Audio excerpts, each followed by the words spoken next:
wabarakatuh. Alhamdulillahirabbil alamin wa bihi nasta'inu ala umuri dunya waddin. Wassalatu wassalamu ala sayyidina Muhammadin khatamin nabiyyin wa ala alihi washabbihi ajma'in. Rabbi shrah li sadri wa yassir li amri wahlul 'uqdatam min lisani yafqahu qawli. Amma ba'du. Halo, perkenalkan, saya Anissa Eka Rahmawati, mahasiswi Prodi Pendidikan Bahasa Arab semester 3 di Fakultas Ilmu Tarbiyah dan Keguruan UIN Sunan Kalijaga, Yogyakarta. Pada kali ini, saya akan menyampaikan sebuah resensi buku mengenai filsafat pendidikan Islam. Dan video ini saya sampaikan guna untuk memenuhi tugas akhir mata kuliah filsafat pendidikan Islam. Baik, langsung saja kita menuju ke buku filsafat pendidikan yang akan saya resensi. Buku ini berjudul Filsafat Pendidikan Islam, Membangun Konsep Dasar Pendidikan Islam. Buku ini ditulis oleh Dr. Rahmat Hidayat MA dan Henny Nasution MA. Buku ini diterbitkan oleh Lembaga Peduli Pengembangan Pendidikan Islam atau LP3I Medan. Buku ini merupakan cetakan pertama yang diterbitkan pada bulan September tahun 2016. Buku ini memiliki jumlah halaman 8 halaman angka Romawi dan 276 halaman angka biasa. Dan buku ini memiliki ukuran 15,5 cm x 23,5 cm. Dan buku ini juga memiliki nomor ISBN, yakni 978 602 6004628. Sebelum kita menuju ke isi kandungan dari buku ini, mari kita perhatikan dulu biografi penulis daripada buku ini.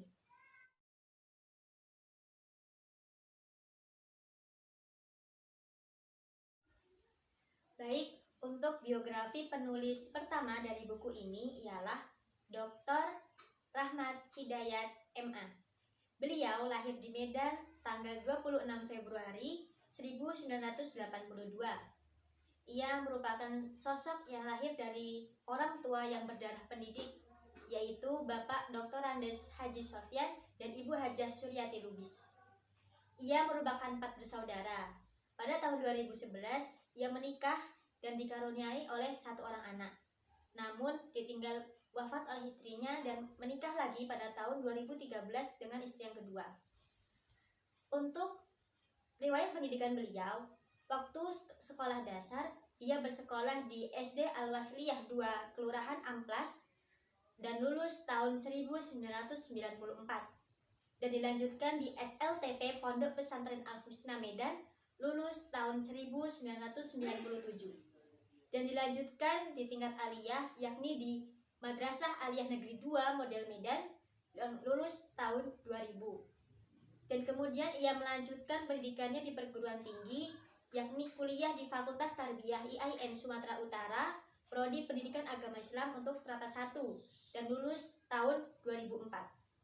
Dan dilanjutkan strata 2 pada Prodi Pendidikan Islam dan lulus tahun 2009.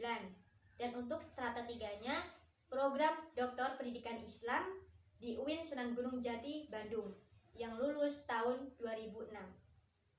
Kemudian, sejak tahun 2009, ia sudah bertugas sebagai dosen di Fakultas Agama Islam Universitas Dharma Wangsa di Medan.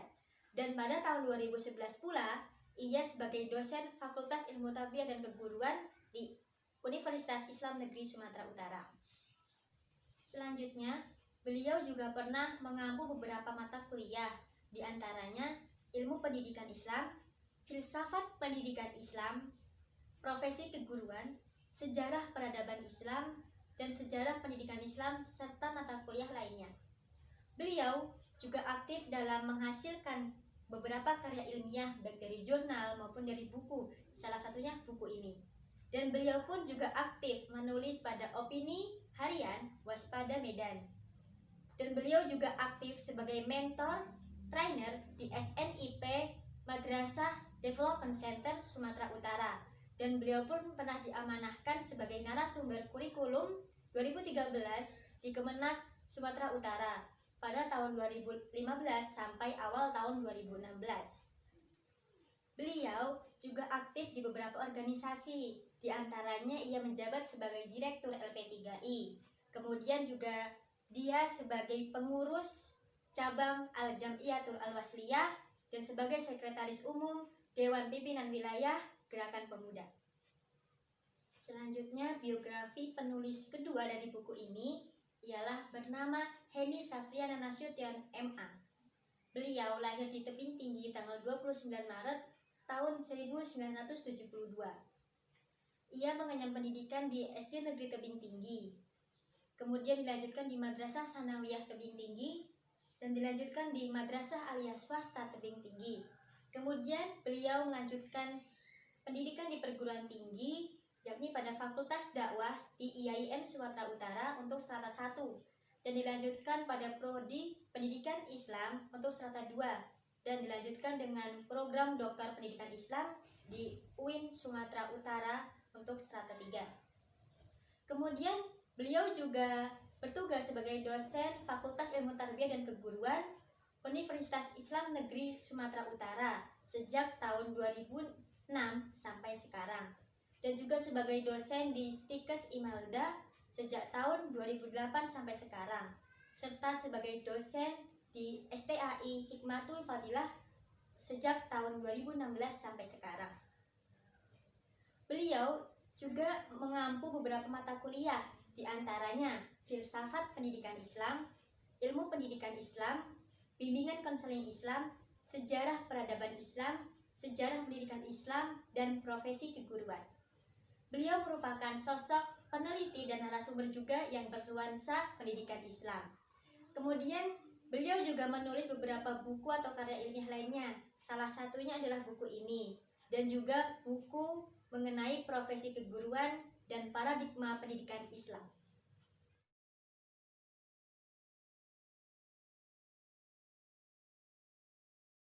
Selanjutnya, pembahasan mengenai isi kandungan buku.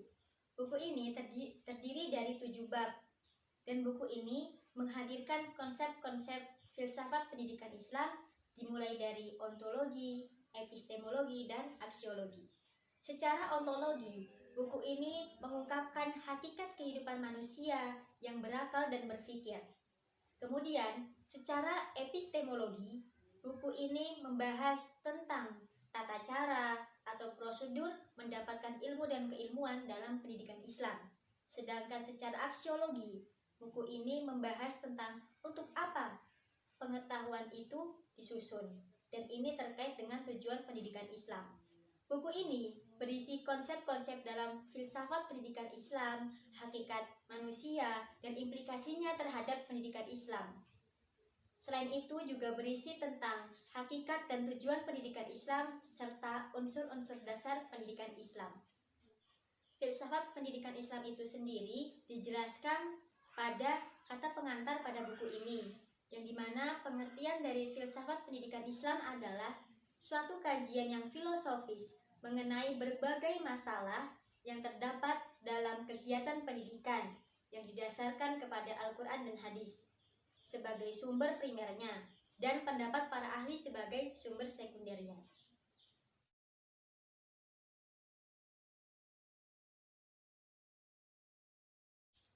Selanjutnya, kita sampai pada pembahasan kelebihan dan kekurangan pada buku ini.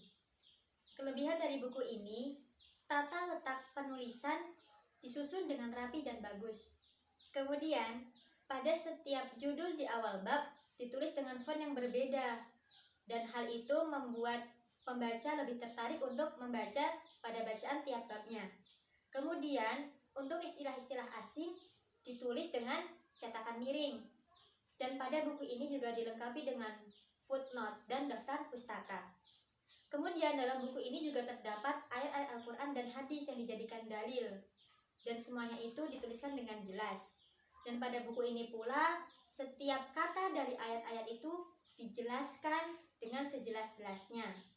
Dan kelebihan yang terakhir, bahwa pendapat tokoh filsafat muslim juga ditambahkan di buku ini.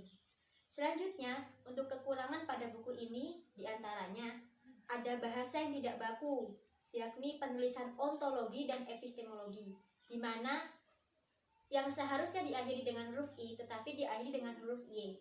Selanjutnya ada kesalahan dalam penulisan ejaan, yakni pada halaman 222 di mana judulnya Urgensi Hukuman dan Ganjaran dalam Pendidikan Islam, di mana harusnya ditulis dengan urgensi, hukuman dan ganjaran, H dan G-nya ditulis dengan huruf besar. Dan kekurangan yang terakhir adalah tidak disertai dengan glosarium dan indeks, sehingga membuat pembaca kesulitan untuk mencari istilah-istilah asing.